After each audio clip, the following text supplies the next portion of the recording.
Hello friends, welcome to my law classes. I am Gautam Dikshit. आज के इस वीडियो में हम 5 अक्टूबर 2021 का न्यूज़ डिस्कस करेंगे। So the first news is coming from Lakhimpur Kheri, a district in Uttar Pradesh, where a car belonging to minister's convoy has killed 4 farmers, and the farmers were protesting against the administration.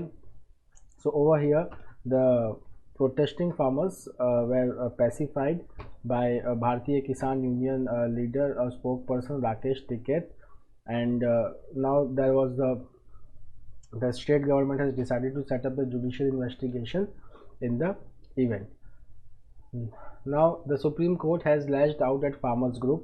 Now there is one editorial also related with it. Now the Supreme Court has cited the incident which happened at Lakhimpur Kheri, where around 8 people, 4 farmers and 4 from the convoy, they were killed and nobody took the responsibility. The second thing is that this matter is sub judice. All the 3 laws they have been passed by the parliament, but the Supreme Court has ordered a stay on that. So already the matter is sub judice. So the Supreme Court is asking that if the matter is in Supreme Court and the laws are not passed or not implemented, so why there is a need for protest. Now the next important news coming is about the government proposes changes to Forest Conservation Act. So the Forest Conservation Act, which was first passed in 1980 and amended in 1988, now government proposes certain tweakings of the law so that any project, national security project or border infrastructure projects need not to take clearance from the union government under the Forest Conservation Act. Now the next important thing is that the land which were acquired before 1980, especially by railways, National Highway Authority of India, PWD, etc., they will not be covered under the Forest Conservation Act of 1980. The next is about the punishment. So the Environment Ministry has proposed a clause to make offence under this act punishable with simple imprisonment, and the period of the imprisonment will be 1 year max. Okay, it may be extended to 1 year, and the offence will be cognizable and non-bailable. Then there will be a penal compensation to make good for the damage which has already been done. Now coming to the next news, Supreme Court seeks model pact between builder and buyer. So already there is a RERA Act, but now the Supreme Court has highlighted the issue of buyers who have already paid the amount to the builder, but their home has not been readied by the builder, and then this family, they suffer. So that's why the Supreme Court has asked for the model pact between builder and buyer. Now the next news is about the census, unlocking the mystery of census. So this year's Nobel Prize has been awarded to David Julius and Ardem Patapoitian. Now here the discovery is, we have to understand the discovery is about the census. For example, how the mechanical forces which when applied to our skin, okay, like heat, cold or any mechanical force, how it gets transformed into electrical signals and reaches our brain. Okay, so this field of study is called as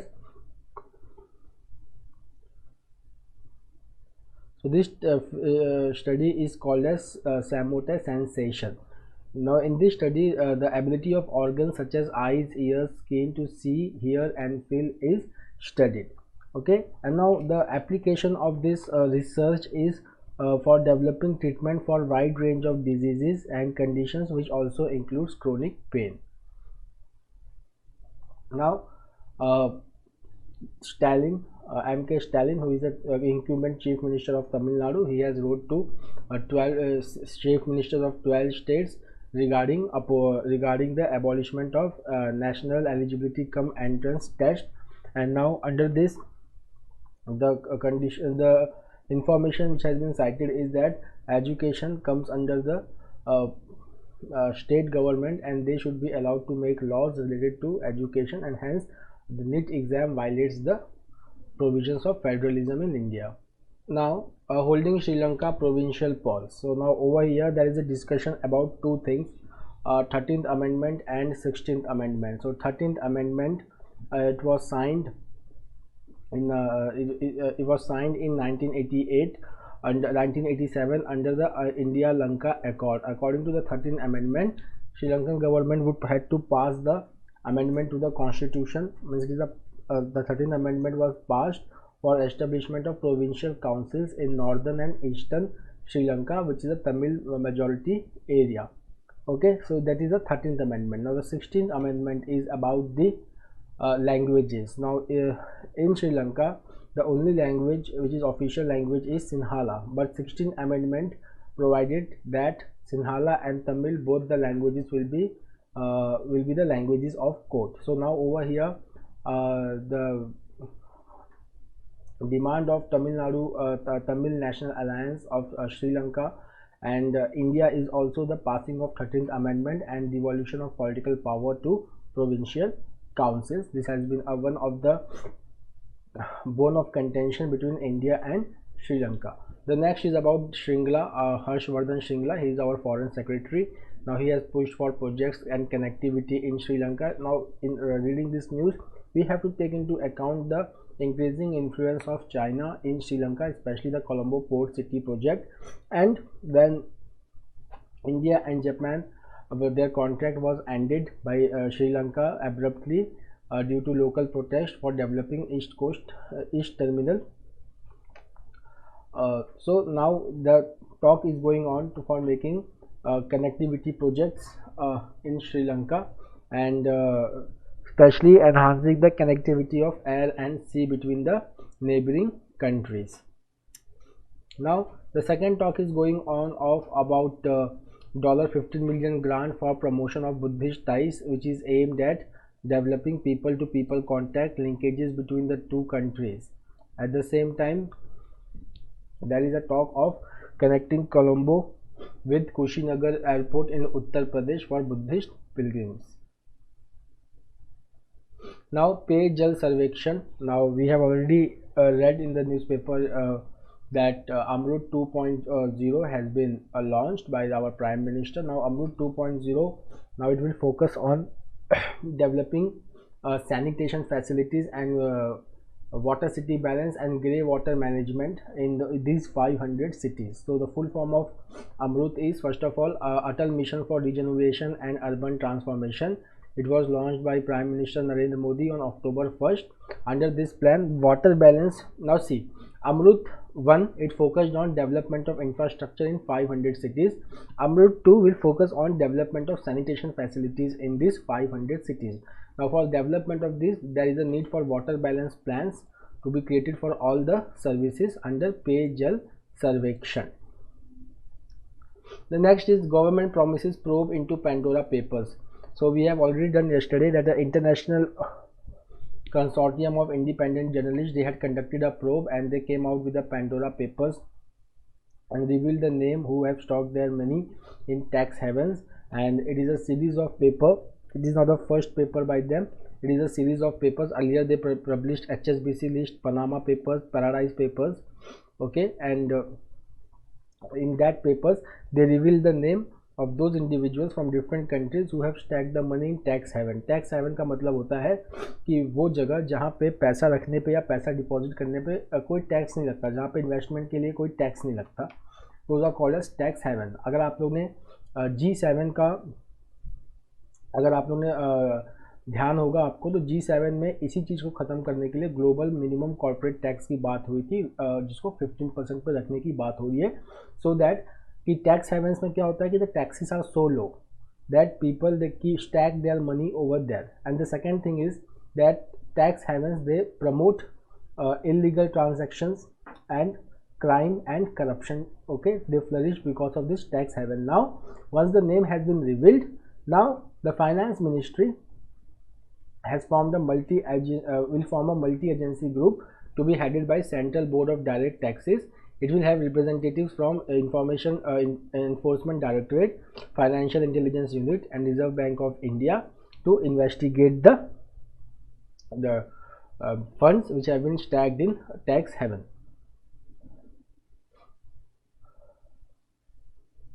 Now about the DRDO.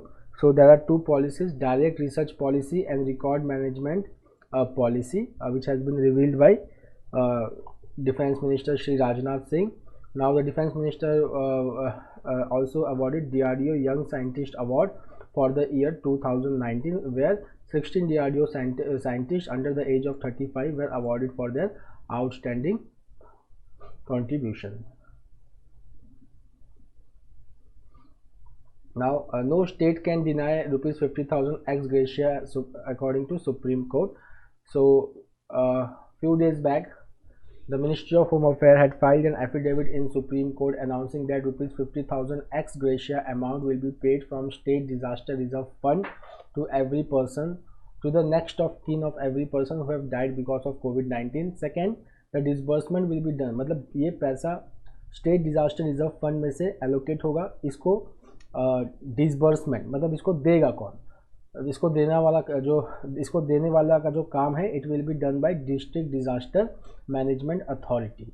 Okay, so there is an act, disaster management act 2005. Under that we have 3 tier structure for disaster management. One is National Disaster Management Authority at the central level, then State Disaster Management Authority at state level, then District Disaster Management Authority headed by District Collector at district level. The National Disaster Management Authority is headed by Prime Minister, and the State Disaster Management Authority is headed by Chief Minister. Now, this 50,000 will not be paid from National Disaster Reserve Fund, but will be paid from State Disaster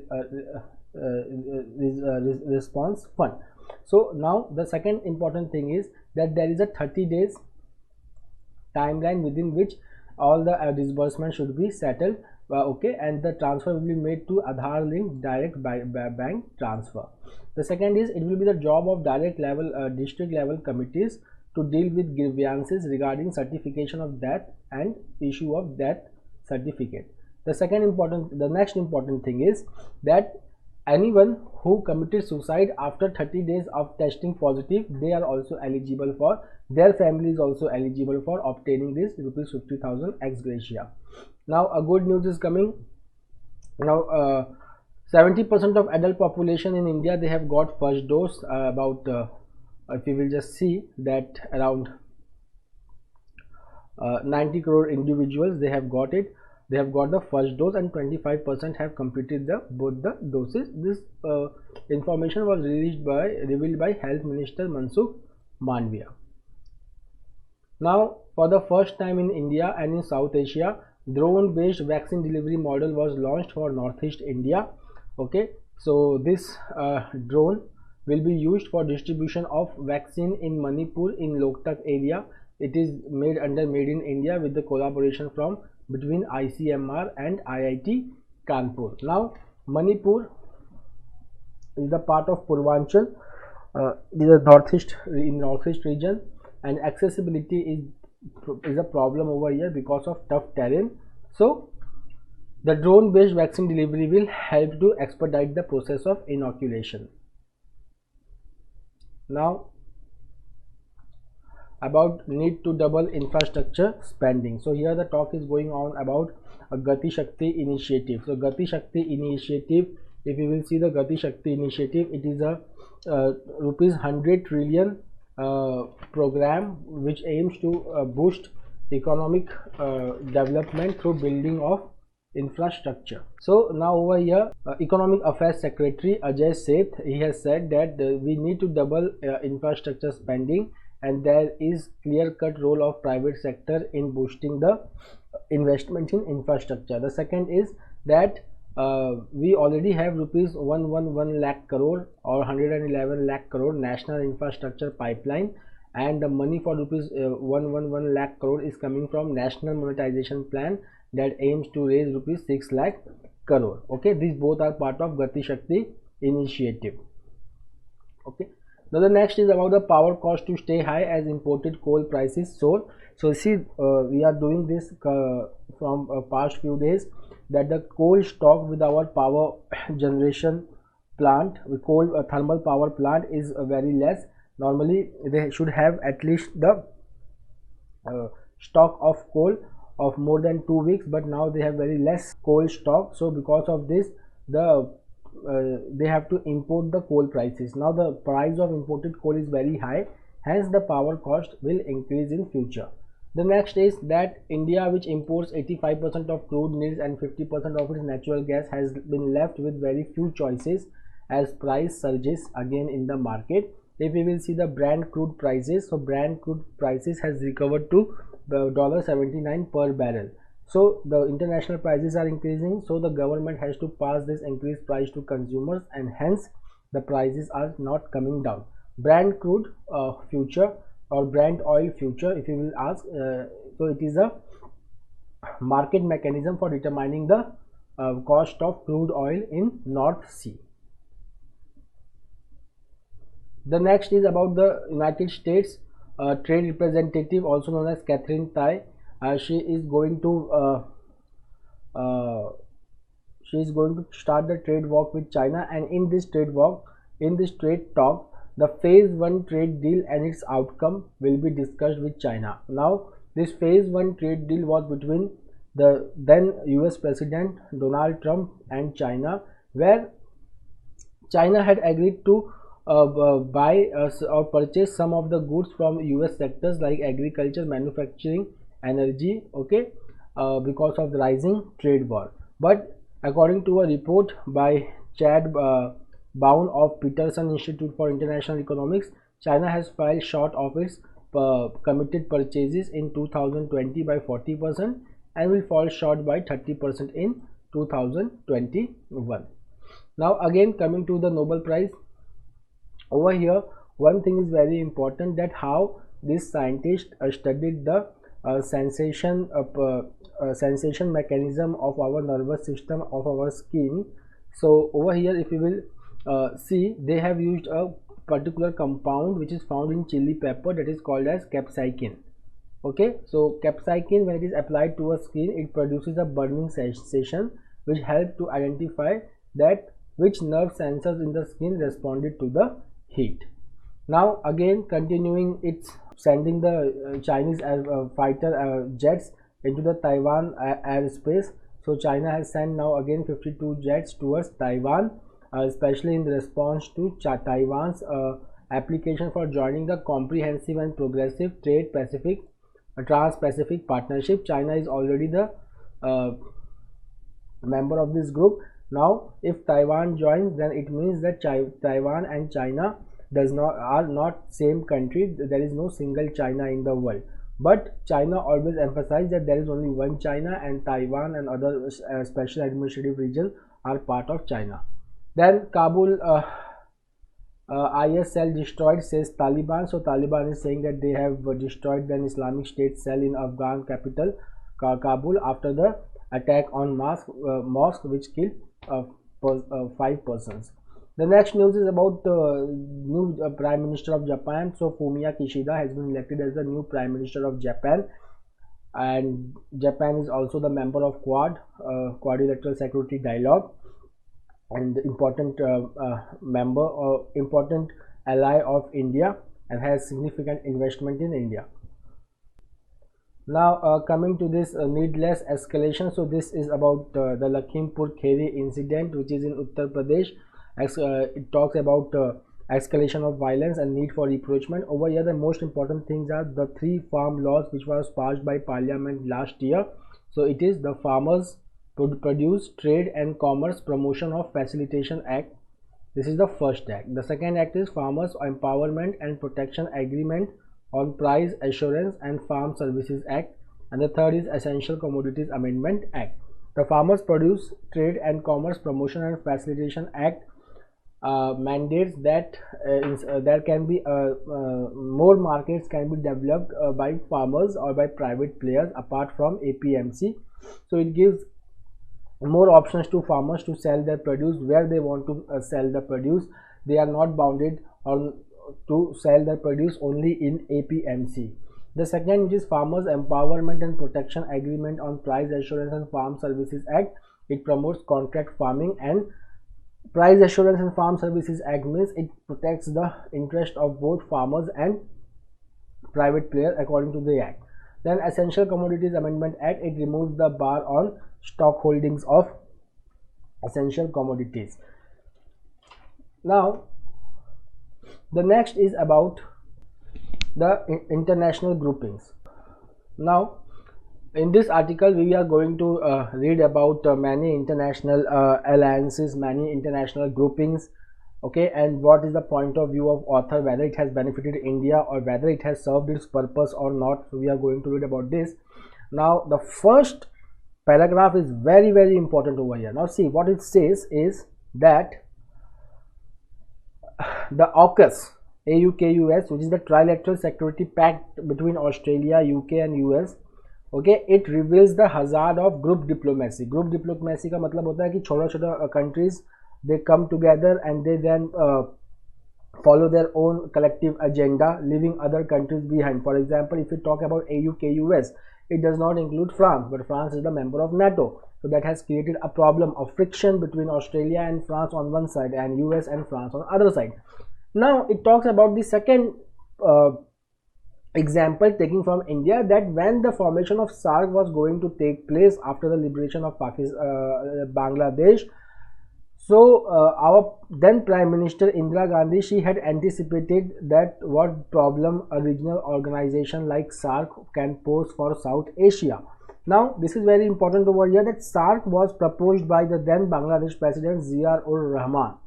Okay, then the SAARC was established. Now if we just see the SAARC, so India joined the SAARC because India already had the reservation that SAARC should not become the platform for discussing the bilateral issue where other countries can force India to enter into negotiations which may harm the India's interest. So India joined this association with certain conditions, like no bilateral issues will be discussed, then decision making will always by voting, then meetings can never be held if any of the member is absent. Okay, but if you will just see that SAARC, which was a multilateral body, it became an arena for India and Pakistan conundrum. Okay, so the SAARC became hostage to the problems of India-Pakistan relations after 2015. No summit of SAARC has been held. Okay, so we can just say that this group has now become out of order because now India is promoting BIMSTEC as an alternative to SAARC, where there is where Pakistan is not a membership. Now if you just see the SAARC, so the members of SAARC are, if you start from Afghanistan, Pakistan, India, Bhutan, Nepal, Bangladesh, Sri Lanka, Maldives. Okay, but if you just say BIMSTEC, so BIMSTEC are all those countries which are surrounded by Bay of Bengal. So we have Sri Lanka, India, Bhutan, Myanmar, Bangladesh, Thailand, all these are members of BIMSTEC. Now the next it says is that this international multilateral organization give rise to expansive bureaucracy who have their salaries and perks similar to the United Nations, which is not good, because if the any international groupings lose their sheen on international diplomacy arena or on global stage, still they do not have any sunset clauses, and this a multilateral organization like SAARC, they continue. The next is that it talks about the agenda. It says that sometimes these multilateral groupings, they lack agenda. They do not have any specific agenda. So over here it gives a very brilliant example of BRIC and IPSA. Now if you just say the BRIC, so the BRIC term was coined by James O'Neill of Goldman Sachs, and based on that the BRIC was formed. Now later on it became BRICS, and now it has members like Brazil, Russia, India, China, South Africa. Now this group later on became dominated by China. Okay, after that China quickly assumed the leadership of BRICS, and then it started seeking changes in the international economic system by establishing a bank, okay, and to provide credit to its members. Then because of the establishment of BRICS, IBSA is a group, India, Brazil, South Africa, okay, they could not pursue their aim of United Nations Security Council reforms. Then if we talk about Afghanistan, so there was a recent BRICS summit where Afghanistan was in the agenda. And if we talk about Shanghai Cooperation Organization, which initially started with China and some Central Asian countries as members, later on expanded and included India, Pakistan and Iran.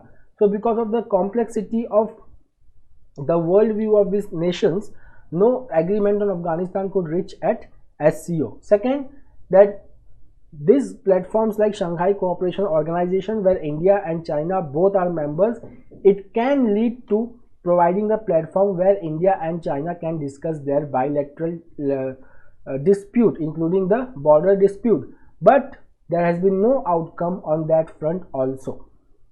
Then about BIMSTEC and cooperation and SAARC, there is a comparison that BIMSTEC is India is now very serious with BIMSTEC because it contains 7 South Asian and Southeast Asian nations, which matches with India's Sagar policy, look East policy, Act East policy. So India is pursuing that, and SAARC has taken a back seat. Then the next certain organizations like Indian Ocean Rim Association, which was formally launched in 1997. So over here, if we see 2 active groups like Asia Pacific Economic Cooperation and Nuclear Supplier Group. So we are still not the member of both the groups, though we have become the members of missile technology control regime, Wassenaar Agreement. So Wassenaar Agreement is related to export control for conventional arms and dual use good, and Australia group is for export control on chemical and biological weapons. We are member of it, but we are not member of APEC and NSG, which are more important group and which can benefit India. Now about the Quad and the AUKUS. So we already know that Quad is a security dialogue forum between the 4 countries. But here author is saying that New Delhi's inability to call spade a spade, means to directly pinpoint at China, saying that we have a threat from China. So it led US to form new alliances in the Indo-Pacific region. Now this again angered France, okay, which is the close ally of US and the member of NATO. The next is an issue about the environment. So it starts with the State World Forest Report 2020, saying that since 1990, means in last 30 years, around 430 million hectares of forest have been lost through, now see, deforestation, conversion and land degradation. Conversion का मतलब होता है कि the land which was used for forest, the trees will be cut down and that land will be used either for agriculture or building activities. So if we just see that between these 30 years, there is a loss of 178 million hectares of forest globally, and India has lost 4.69 million hectares of forest between 1951 to 1995. Okay, now the United Nations has taken a various initiatives. For example, the 2021-2020 has been declared as United Nations Decade on Economic Restoration for improving environmental conditions and enhancing human communities. Okay, but okay, now what is the meaning of restoration? So restoration is like bringing back the degraded land so that it gets its original state, and it provides and it is able to perform the function and provide the ecosystem services and productivity as earlier it was doing. Now there are certain targets which India has also formed. So India has joined the Bond Challenge. India has joined the Bond Challenge, and it has taken a pledge to restore 21 million hectares of degraded land and deforested land, okay, which was later revised to 26 million hectares of the land to be restored by 2030. By 2011, we have been able to restore 9.8 million hectares of land. There are certain key challenges in ecosystem restoration. The first is that we should not try to restore the degraded land or forest with ecosystem which is not the part of that area. We should always focus on local ecology. For example, in monsoon area, we should not try to do the afforestation with savanna flora and fauna. That can lead to more problem. The next is that in India, if we will see, nearly 5.03% of Indian forests are under protected area, okay, and the remaining areas, they have a danger from wide range of issues like grazing, encroachment, fire, climate change impact. Okay, so these are the challenges to them. Now what should be our strategy? So our strategy should be like the 1.4 our study should be based on participation of local communities in restoration of forest. We can use the concept of forming a joint forest management committees where local people and officials, they both take care and restore the forest. The second is of adequate finance for restoration of ecosystem. Then we have to evolve area based strategies for restoration of forest, and then active engagement with NGOs, awareness and capacity building of stakeholders are some other important factors needed for ecosystem restoration. Now cities are taking climate action. Now see, there was a news on September 23rd. There was a news on September 23rd when Maharashtra's Environment Minister Aditya Thackeray has announced that 43 cities of Maharashtra will join the UN-backed Race to Zero global campaign. Now it aims to create jobs while meeting the goals of climate change and sustainable development. Now why Maharashtra has done that? Because Maharashtra is continuously experiencing flood, drought, sea level rise.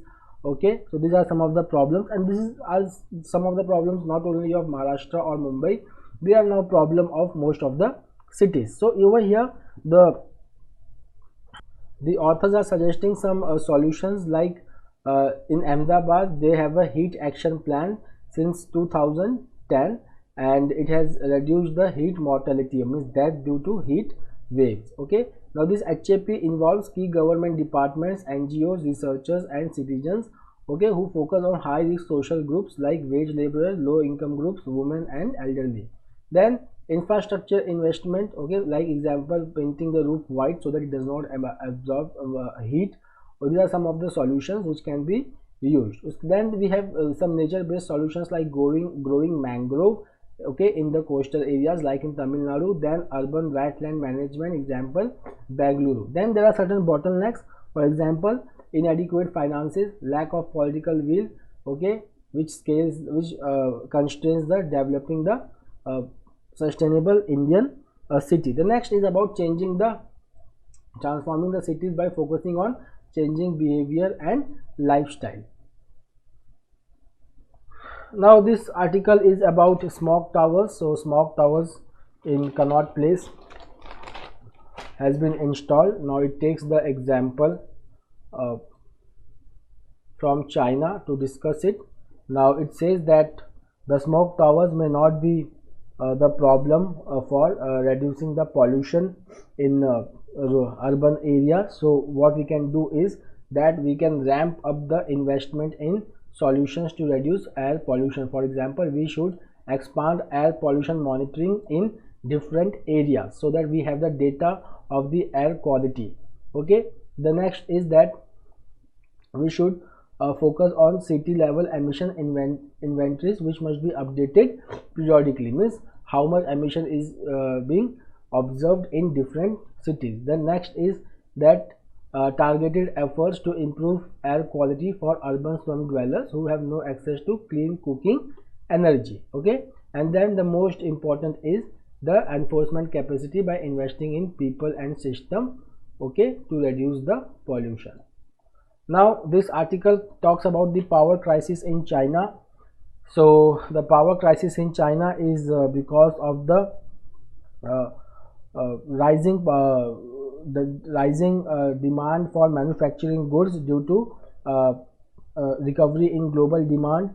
The second is that coal prices have surged because thermal power plants could not operate sustainably, and they have reduced their supply because there is lack of availability of coal also. And the third is about the tighter emission norms. So that's all for today. We will meet again tomorrow with the new daily Hindu analysis. Till then, take care. Have a good day. Thank you.